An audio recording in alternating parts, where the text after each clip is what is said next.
Good morning. Tony Datino here, doing my live with Tony. Let me see if I can get the light on here. Help out a little bit. God, I didn't know it was gonna be so. There we go. Let's see if that helps a little. In any case, wanted to do my live with Tony on Friday. Missed Wednesday, was a bit away for the day and lost the time. Um, and I'm going to lose the time today if I don't do this now. So I wanted to get my live with Tony done this morning since my afternoon is going to be a blur. And today's topic is going to be on something I call the interpersonal self-talk. What is it you're saying to yourself on an ongoing basis, and what difference does that make in your life? And so, reading an article out of the July 9 issue of New Scientific magazine, New Science magazine, talked about internal affairs. And what's the voice that you have going on inside your head? Years ago, I remember reading in Harvard neuroscience talking about the most important element we've got in our thinking is our interpersonal intelligence, meaning how do we talk to ourselves? And this just brought so much back to me as it relates to the competitors that have competed in the USA Memory Championship and the differences that it's made in the lives of the people who have actually participated. And what the basic element of this article is saying is getting to know your inner voice could have a dramatic impact on your daily life. So what is it saying, and how does that relate to memory?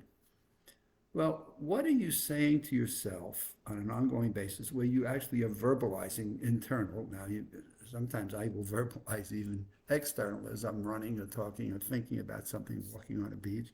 And I'll actually talk to myself, which is not crazy. It's really my way of really getting a handle on something that's important to me that I really want to grasp and make progress on. So that's one element. Or what is it you're thinking, okay, and your thinking models and your synergy of thought is going and going and going. And you may not be verbalizing, you may not be coming to words, but by golly, your mind is really reflecting on it. So this morning I'm thinking about July 30th, we have our U.S. Memory Championship coming up and our qualifying events and things that we've got to do in our meetings this afternoon that I've got and the phone calls that I need to make. And so off I was going in my thinking. Now, I wasn't verbalizing anything in that guide other than just thinking through to myself what things that I needed to do. Well, what does this have to do with the Memory Championship? I cannot tell you how many people that I have spoken with in group settings and one-on-one conversations that people and their self-talk about their memory is negative. They don't think they have a good memory. They don't think they could have a good memory. They don't believe that there's something they can do about their memories. They worry about possibly getting dementia or cognitive impairment, that they forget a name and it's like, oh my goodness, what's happening to me? Or they misplace their keys or misdirect something that they're looking for and they can't find it. And they immediately start to beat themselves up and they start to believe that they don't have good memories or that their memories are fading or there's nothing that they can do about their memory. It's just gone. And so their inner speaking it comes right back to this point. Your inner voice could have a dramatic impact on your daily life. So imagine if you go about your daily life, as many of our memory champions have done, without thinking, my goodness, am I going to lose my memory? Is there something that I'm not going to be able to do? Is there somebody I'm going to forget in terms of their names and somebody's important? Well, what the memory champions have all come to realize is, you know what? An experience in my life somewhere, when I think of our five-time champ Nelson Dellis, for example, experience in his life was his grandmother and what he watched her go through as she went through Alzheimer's and dementia and decided, I'm going to start to see what I can learn and I can do as it relates to improving my memory and as he improved his memory. I think of Jim Carroll. He's a 70-year-old senior citizen guy that went through some hard times during the steel layoffs in the United States in Bethlehem Steel in Allentown, Pennsylvania.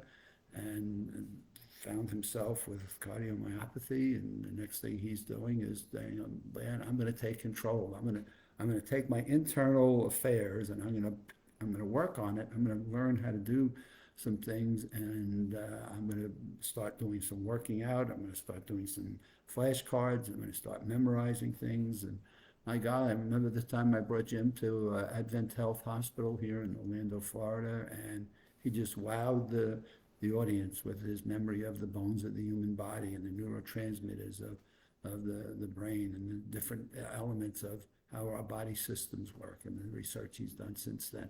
At 70 years old, an amazing feat by just changing his internal dialogue and actually not listening to what doctors were predicting for him, which was doom and gloom.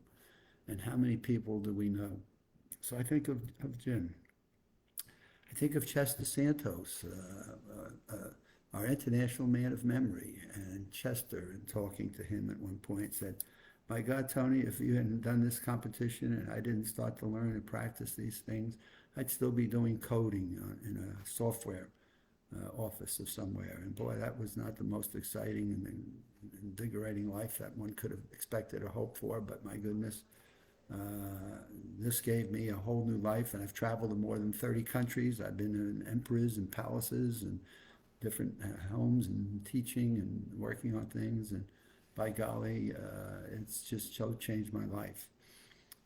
Josh Foer, my goodness gracious, Josh Foer, writing the book Moonwalking with Einstein, winning the USA Championship, and then getting the opportunity to write a book about what his experience was, and some of the sadness of people that do lose their memories, and how that impacts their lives, and the difference that it makes, and the difference it's made on Josh's life in the TED Talks that he does, and the different aspects of how he has brought a light to people through his book, Moonwalking with Einstein, and how it just brings such a softness to it, and yet a sadness to when people don't feel that they can improve their memories, and they lose their identities, which is the scariest part that people have about it. I think of Scott Hagwood. My goodness, Scott Hagwood came to the competition in our fourth year and was going through bouts of chemotherapy and dealing with a cancer diagnosis that he had, and how it so changed his life by just picking up a book by Tony Buzan and then taking that book and saying, "Let me practice," and then having his brother actually challenge him to enter the USA Memory Championship, and then winning it 4 years in a row, and writing his own book on the power of memory and the differences it made his life. And so we can go on and on. And I mean, I think of Ronnie White, who was a military person and used some of the memory skills and techniques in terms of his military missions, and how to get people to recognize faces and remember where they are in the battlefield and what they needed to do, and how he's gone about and now and does this for a living, and teaches people some of those skills and some of those elements. So these are just some of the stories that strike me as I was reading this article on internal affairs and getting to know your inner voice, that comes back to the messaging that we want to give to people as we go about doing our 23rd USA Memory Championship. If your head has got you thinking about there's something that is fading in your memory and there's nothing that you can do about it, it's time for you to say, you know what, maybe there is something I can do about it. Maybe there are some people that I can talk with that can give me a level of hope. Maybe I can reach out. We have a course now called Maximum Memory Mastery, which we didn't have years ago, that Michael Dattino has put a great amount of time and effort into. And it's been just a phenomenal course of materials that people can study and learn and apply at their own pace, that would help them to prove to themselves, you know what, I didn't think I had a good memory, but my God, I'm changing my self-talk. I'm changing the way I verbalize things to myself, and my intrapersonal thinking skills are, and I'm going to start trying some of these things that are in this online course of Maximum Memory Mastery, and I'm going to see if I can make a difference, because I have brain power, and I'm going to take that brain power and I'm going to use it to the maximum of my ability. So that's my messaging for this Friday, as I was sitting on the beach and reading this article about our self-talk. It's time for all of us to make sure we're on the positive string of how we talk to ourselves and that inner voice that can have that dramatic impact on our life. We'll see you Monday. Have a great weekend.